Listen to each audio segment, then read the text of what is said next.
Welcome, curious minds, to another deep dive. Today, we're really embarking on a journey through the, well, incredibly rich and complex history of the Republic of North Macedonia. You sent us a fascinating stack of sources. We've got a concise history, academic papers looking into its economy, culture, social dynamics, the whole lot. Our mission today, let's unpack these materials. We want to extract the most important insights, the key nuggets, and give you a real shortcut to understanding the profound forces that have shaped this nation. From its ancient origins right up to its modern challenges and its vibrant cultural tapestry. We'll explore the why behind its unique identity, the how of its struggles, and maybe some surprising facts connecting its past to its present. Yeah, and what's really fascinating here as you dig in is just how much the past truly informs the present in North Macedonia. It's inescapable. We'll see these layers of history. You've got ancient tribes, powerful empires, and they still resonate today in its identity, its challenges, even its international relations, which I think raises a really important question. How does a nation actually forge an identity when its history is so deeply, deeply intertwined with so many others? Okay, let's start unpacking that with the beginning of modern North Macedonia. Our sources point to a really pivotal moment, September 8, 1991. What actually happened then? Right. On that date, the Republic of Macedonia proclaimed independence. This followed a national referendum, and support was overwhelming. Massive support. And this move, it was observed internationally. Representatives from the United States, from the European community, they were present. And it got some pretty positive coverage in the European media at the time. Okay, so independence declared. What did that mean for international recognition? Was it straightforward, smooth sailing? Well, swift, maybe, but smooth? Not exactly. It was complex. The news they intended to seek UN recognition, that came out in late July 91. Initial communications went out by early August. Then key recognitions started rolling in. The Russian Federation and Ukraine on November 18th, 91, then the U.S. on November 29th, and the European community on December 12th. Ultimately, it was January 15th, 1993, when the Republic of Macedonia was formally accepted into the UN, flag raised, the whole thing. And by 94, you had most Western countries, plus big organizations like the IMF, the World Bank, granting bilateral recognition. But you mentioned it wasn't entirely smooth. The sources talk about diplomatic friction, specifically with the Federal Republic of Yugoslavia. Absolutely. That's a key point. Yugoslavia, well, specifically Serbia within it, they formally offered recognition on March 31st. But, and this is crucial, they attached 5 conditions, and they also undertook this disinformation campaign, basically trying to deny Macedonia any distinct identity characteristics. It really highlights those early challenges, right? Defining national identity amidst all these regional complexities and pressures. It shows that declaring independence was just the start of this kind of diplomatic tightrope walk. Okay, let's shift gears then. Take a real deep dive into the truly ancient history. The sources take us way back, 6th, 7th centuries, the emergence of the Slavs. Who were these people? Yeah, so you had some Slavic tribes settling north of a place called Thebades, and they were eventually assimilated by Byzantium. But others migrated directly south into the Balkans. And these Slavs, they settled right in the territory of what is now the Republic of North Macedonia. They encountered and mixed with the Thracians and Illyrians already living there. And together, these groups formed the early antecedents of the Macedonian nation, as we'd understand it later. And there's mention of a fascinating early kingdom, Paeonia. What's its significance? Does it tie into this identity question? Paeonia, yes. It was an ancient kingdom, southwest Balkans, bordering Illyria, Thrace, and ancient Macedonia itself, its capital, Bilazora, that's modern-day Veles. The people, the Paeonians, well, there's some debate, maybe a Thracian tribe, maybe Illyrian. They actually fought against the Persians, and later they were involved in Philip II of Macedon's wars. What's really interesting is Paeonia hit its political peak after another kingdom, the Odrysian kingdom, fell in the 5th century BCE, but then it declined pretty quickly within about a century and ended up joining the Macedonian Confederation. But even after the Romans conquered the area, a lot of the population kept its pre-Hellenistic character, which really highlights this persistent local identity despite these big empires rolling through. That persistence is a key theme, isn't it? Yeah. So how did the idea of a broader Macedonian empire start to take shape? And much later, what was the role of the great powers in recognizing or maybe dividing the region? Well, the region we call Macedonia really came onto the radar of the big European great powers in the late 19th century, largely because of its opposition to the Ottoman Empire, which was weakening, and also because new European states were looking to expand. This whole situation led to what became known as the Macedonian question. And it wasn't just academic, it was almost a parable for how the Ottomans would eventually disappear from Europe. The great powers, they claimed, they were protecting the Christian population. But they definitely had economic interests, too. So the region was gradually segmented, carved up, really, a process that solidified right up to World War I, and that left this legacy of contested identity, fragmented territory that North Macedonia, well, it still deals with today. Right. So that really sets the stage for when the big players, Rome and Byzantium, enter the scene. Yeah. How did their presence add more layers to this identity? It's definitely a continuous layering effect.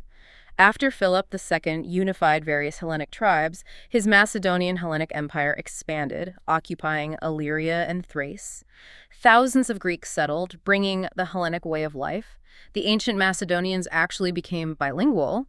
Then later, 2nd century BCE, Macedonia gets incorporated into the Roman Empire, becomes a province. Thessalonica is the capital. But importantly, the Romans often kept earlier forms of local governance in place, so that allowed for some continuity, some local traditions to persist even under Roman rule. And Christianity starts to spread during this Roman period. Exactly. 2nd and 3rd centuries AD, Christianity spreads quite widely. You see basilicas being built in the cities. The sources specifically mention important church councils held in Ohrid, spanning from the 4th to the 9th centuries. This is also when you see the introduction of the Glagolitic script, that early Slavic alphabet. And Ohrid becomes the origin point for the Old Slavonic language and a major literary school. It's even suggested this school is the root of Croatian and Russian academies later on. So Ohrid was this incredibly important center for Slavic literacy and culture. Which brings us to another huge shift. Byzantine influence weakening, and then the arrival of the Ottomans.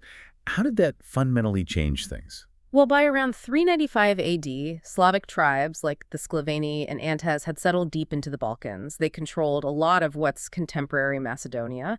And this happened as Byzantine power was waning in a region. You still see evidence of that Byzantine Christian influence, though. The huge Church of St. Sophia in Ohrid, built by Tsar Samuil around 1018, that's a major testament. And the work of Cyril and Methodius in standardizing Slavic literacy was absolutely crucial during this period.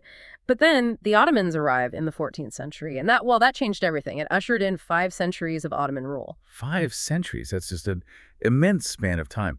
How did life change under the Ottomans, and what finally sparked the resistance that seems to define so much of this era? It's almost hard to comprehend, isn't it? 500 years, 1395 to 1913. Now, some towns like Ohrid and Skopje did resist initially, but eventually the whole territory became a major Ottoman administrative region, a vilayet. It generated a lot of revenue for the empire, but it also led to widespread corruption, social turmoil. You had uprisings in places like Skopje and Kumanovo. Resistance wasn't just a late thing either. Greeks in the region participated in the 1821 Greek Revolution, and there were local Macedonian uprisings in the 1860s, 1870s, brutally suppressed, mind you.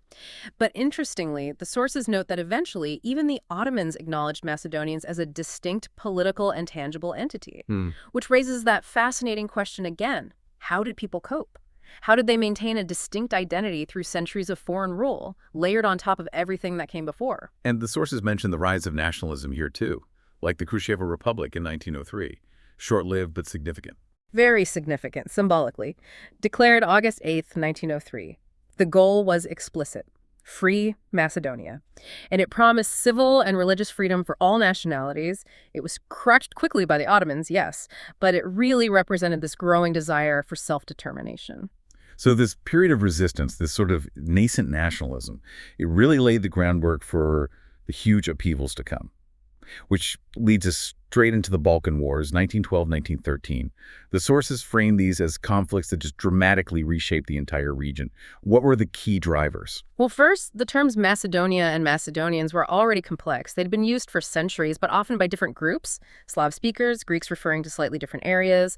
The Ottoman administrative divisions just added another layer of confusion. So the wars themselves were fueled by this really intense nationalism and desire for territorial expansion. The new Balkan states, Serbia, Bulgaria, Greece, Montenegro, they basically aimed for the disappearance of the other, a complete redrawing of the map along their national lines. And Bulgaria specifically was pushing for Macedonian autonomy from the Ottomans, but that was rejected. Exactly. Bulgaria proposed autonomy, but it was rejected. That kind of set the fuse. The First Balkan War kicked off October 8, 1912. Armies from Serbia, Bulgaria, Montenegro, Greece all attacked Ottoman positions in the southern Balkans. A key battle happened near Kumanovo on October 10th. Very fierce. Serbian forces clashed with the Ottomans. After that, the Serbian Second Army besieged Skopje and captured it on October 23rd, a major blow to Ottoman control. But at peace, after the First War, it barely lasted a moment. What caused the Second Balkan War so quickly afterwards? Yeah, the victors immediately started fighting amongst themselves over the spoils, particularly over Macedonia itself. Both Bulgaria and Serbia claimed it. Serbia refused Bulgaria's demand to hand over parts of Vardar, Macedonia, the area that mostly corresponds to today's North Macedonia. Tensions just skyrocketed. The war started June 29th. Bulgarian artillery opened fire on Serbian positions near Kumanovo again, a surprise attack, which led to immediate Serbian mobilization. Bulgaria had some initial gains, but it didn't last. They suffered huge losses as Serbian and Montenegrin forces launched a counteroffensive. So these wars, and then World War I right after, what was the ultimate outcome for Macedonia itself? The Bucharest Treaty ended the Second Balkan War, and it basically sealed Macedonia's fate, territorially speaking. It was divided between Bulgaria, Serbia, and Greece. And crucially, this denied Macedonians freedom and basic rights within these new state structures. The sources really emphasize this point. When WWI broke out, Macedonians had hoped, maybe this time, for liberation. Instead, the war hit Macedonia first. It brought immense suffering, more population exchanges. The assessment was stark. Everybody had conquered Macedonia, but no one had liberated it. And even the Treaty of Versailles in 1919, ending WWI, it left the Macedonian question totally unresolved. It became this kind of societal paradox, Europe's largest distinct group without its own state, setting the stage for decades more struggle. And that turbulence just continued into the 20th century. World War II hits Macedonia hard as a part of the Kingdom of Yugoslavia then, attacked in April 41. That's right, April 6, 1941. Yugoslavia was conquered very quickly. Divided up, occupied by Germany, Italy, Hungary, and Bulgaria. Macedonia, specifically the Vardar-Banovina region, again, roughly modern North Macedonia, fell under German occupation initially. Other parts got carved up too. Pirin Macedonia, in today's Bulgaria, was annexed by Italy initially, then Bulgaria. Aegean Macedonia in Greece went to Greece and Italy. Even a part called Offsepol went to Hungary. This period, it was brutal. Strong assimilation pressure, ethnocide, actual genocide against the Macedonian people. A truly devastating time. What did that mean for the people on the ground during this occupation? Well, huge numbers fled to surrounding countries, even further afield. Many did return later, though. Macedonians ended up fighting in all sorts of different armies. Serbian volunteers, the Red Army, often fragmented efforts, sometimes fighting against each other depending on the occupying force. The occupation regimes were fascist, incredibly brutal, just an atmosphere of constant fear. And the attack on Yugoslavia, it sort of reopened the whole Macedonian national question again, but even more complicated this time. Because Bulgaria, which some had hoped might be a liberator from Serbian rule, also occupied parts of Macedonia, presenting the people with just another occupation, really. But amidst all that, the sources mention partisan resistance movements gaining strength. Yeah. How did they end up shaping Macedonia's future, particularly towards statehood? Yes, especially after Italy surrendered in 1943. Yugoslav communists and insurgents within Macedonia really stepped up their fight against the German and Bulgarian occupiers. This National Liberation War, as it was called after WWII, wasn't just seen as a national struggle. It took on broader democratic ideals, a revolutionary war against fascism. And critically, this broadened the concept of self-determination. It wasn't just about cultural rights anymore. It explicitly included the right to have their own state. That provided a powerful legitimacy for forming a Macedonian republic. Which leads us right into the era of Socialist Yugoslavia. How did Macedonia fit into that federation? What were the upsides and eventually the downsides? Right. After WWII, the Republic of Macedonia was formally established within the Yugoslav Federation. First as the People's State of Macedonia, then the People's Republic of Macedonia. The new state had clear goals: educate children in their own Macedonian language, develop a national culture, build up industry, art. Macedonian became the official state language, and for a while this fostered a sense of, brotherhood and unity, as the slogan went. But the sources also point out that by the late 1980s, as things started to liberalize across Yugoslavia, fears grew about this fragile balance. That liberalization ultimately led to Yugoslavia breaking apart into separate national states, including, of course, an independent Macedonia in 1991. That transition period, 91 to 95, was incredibly tough. The new state faced huge hurdles, forging a shared national identity among different ethnic groups, building a functioning economy, dealing with social issues. the legacy of the old socialist system, plus simmering ethnic conflicts, were major obstacles right from the start. Okay, so that brings us squarely into the modern era. These persistent issues, identity, the name dispute, they've really marked North Macedonia since independence. The sources say after 91 it wasn't fully recognized, and even Macedonians wasn't a uniform ethnic term. Wow. What's the real complexity there? It's incredibly complex because even though a Macedonian republic existed within Yugoslavia from 1946, guaranteeing a nation for itself, that didn't magically solve the problem of multiple, sometimes overlapping national identities in the wider region. And the name dispute with Greece, which had kind of simmered for years, really exploded after Yugoslavia broke up. Greece launched this major campaign, diplomatic, political, public pressure against the use of the name Macedonia, fearing historical and territorial claims. They even imposed economic sanctions in February 1994. It was a major point of conflict. But then there's this interim agreement in New York, September 1995. What did that actually achieve? Did it resolve things? It was a really significant step, though not a final resolution. It normalized relations between Greece and the Republic of Macedonia. Greece agreed to respect Macedonia's sovereignty and citizenship, crucially, though under the provisional name FYROM, former Yugoslav Republic of Macedonia. And Greece promised not to block its membership in international bodies like the EU and NATO.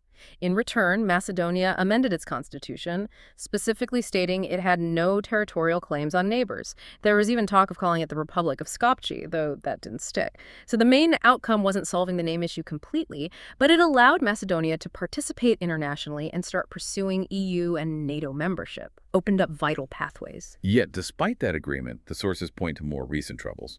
Political peace being destroyed around 2010, rising ethnic and party intolerance. How do communities navigate that after such events? What fueled those tensions? That's the million-dollar question for any multi-ethnic society, isn't it? The sources mention ethnic Albanians advocating more strongly for federalization. And while some initial Albanian political movements aimed for unification with Albania, which would have meant partitioning North Macedonia, those same parties later joined framework agreement talks. That implicitly recognized Macedonian identity within the existing state. But even so, social polarization deepened. Economic problems didn't help either. High unemployment, low living standards. These often hit different ethnic groups unevenly, creating more friction. So achieving genuine national cohesion remains this ongoing challenge. So what does that landscape look like today? Demographically, socially, how do these historical layers play out in daily life? Well, North Macedonia remains incredibly diverse culturally and ethnically. The 2002 census, which is the most recent comprehensive one cited here, showed Macedonians as the largest group, about 64%. Then ethnic Albanians around 25%, plus Turks, Roma, Serbs, others. You even see geographical separation, like the Vardar River acting as a sort of ethnic dividing line in Skopje. Religion is a major difference. Most Macedonians are Orthodox Christian, while maybe 70–80% of Albanians are Muslim. Language is another barrier. Macedonian uses the Cyrillic alphabet, Albanian uses Latin. And the historical narratives of the two main groups can be ambiguous, sometimes conflicting. Ethnic mixing was quite limited during the 20th century. All this makes mutual understanding a challenge. Even something like the formal recognition of the Macedonian Orthodox Church is still a contentious religious and political issue today. It shows how deep these historical and ethnic lines run. Okay, let's shift focus a bit away from the politics and demographics. The sources also paint this really vibrant picture of North Macedonia's cultural heritage. Let's unpack that. Macedonian folk music, for instance, is apparently considered some of the richest in the Balkans. Oh, absolutely. It has a deep history, practiced in small villages since ancient times. There's evidence of a music culture even before written language back in the 6th century. New instruments came with the Romans, and then Byzantine liturgical music had a huge impact on both church music and secular art music later on. What's really compelling is that even during the long Ottoman occupation, folk music didn't just survive, it flourished. Alongside trade fairs, religious services, often accompanied by traditional dances, the kolo. Then in the late 19th, early 20th century, during that period of national awakening, you see composers creating national works, rediscovering older melodies. It's a powerful example of cultural resilience. And literature, other arts, what do the sources highlight there? Significant creativity, definitely. Poetry, prose, essays, drama. They mention prominent authors like Vanjel Naumovsky, who wrote poems about the importance of books, libraries. There was even a specific project mentioned, Macedonian literature through Macedonian eyes. The goal was to introduce international audiences to Macedonian writing, both the well-known stuff and less canonical works, really highlighting its unique voice. And the historical sites themselves sound incredible, tangible links to this whole complex past. They really are. Ohrid, the city, and the lake are singled out as treasures. Over 250 historical and cultural monuments there. You've got the remains of the ancient city, Lycnidos, its amphitheater, famous churches like St. Sophia, just layers upon layers. Skopje, too, has major sites. Churches, mosques, old bazaars, bridges, though sadly many were damaged or destroyed in the big 1963 earthquake. And there's this really unique mention of the art of dyeing skins. Apparently it's the only place where ochre yellow is made from chamomile and where they craft this multi-kilogram golden pearl from an egg. 100-year-old tradition passed down generations. Amazing cultural heritage. Let's transition to the economy now. The sources describe it as fragile and hit hard by the global financial crisis. Yes, the crisis definitely paused some positive trends that were emerging. But recovery did begin around 2010, even if it was slow. The sources show economic activity picking up again across sectors, unemployment starting to decline, inflation easing, so some encouraging signs.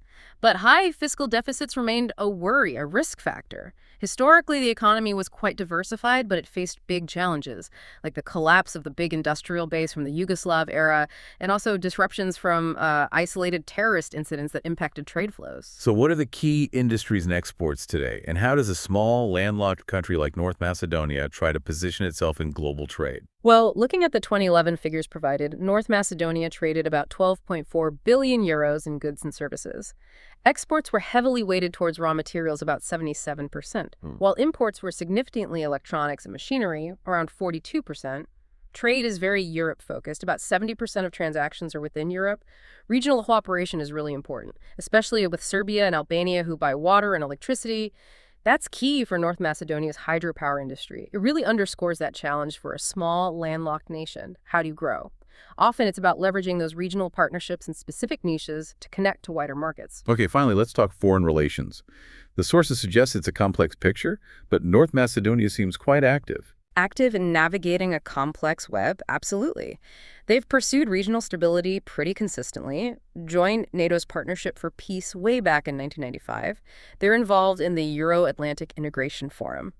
Since around 2005, there's been a noted effort to improve relations with Bulgaria.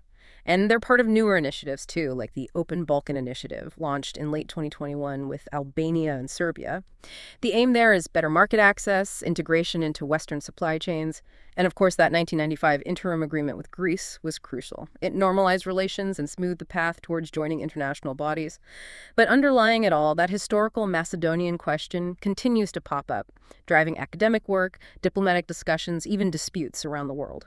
Given all that history we've discussed, what really stands out to you about its foreign policy approach? I think what's strikingly clear is that it's a constant balancing act. It has to be. It's driven by these deep-seated historical issues, the internal ethnic complexities we talked about, and this very strong, consistent desire for Euro-Atlantic integration joining the EU and NATO. So securing its place internationally has always been, and likely will continue to be, deeply tied to managing these historical disputes while carefully building regional cooperation. It's a tough path. We've covered so much ground, millennia of history.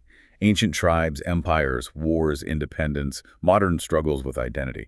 What's the single biggest takeaway for you from this deep dive into North Macedonia's story? You know, what's truly compelling, I think, is how the Republic of North Macedonia, despite this constant history of external pressures, internal divisions, the name dispute, the multi-ethnic challenges, has shown this incredible, persistent will to define itself, to secure its own future. The sources really seem to underline this idea. Attempts to erase or diminish a people, an identity, well, they often run up against the sheer resilience of history and the will of the people themselves. Identity isn't so easily dictated from the outside. That is a powerful thought. And it leaves us, and you listening, with something pretty provocative to think about. In a world where we often think of national identities as fixed, maybe set in stone by history, how does a country like North Macedonia, with such a contested, layered past, continue to actually evolve, to reshape its own sense of self right now? What possibilities open up when identity isn't seen just as a static fact from the past, but as this dynamic, ongoing conversation, a story still being written? Thank you so much for joining us on this deep dive. We really hope you feel more informed, maybe even more curious, about the incredibly rich, complex tapestry that is the Republic of North Macedonia.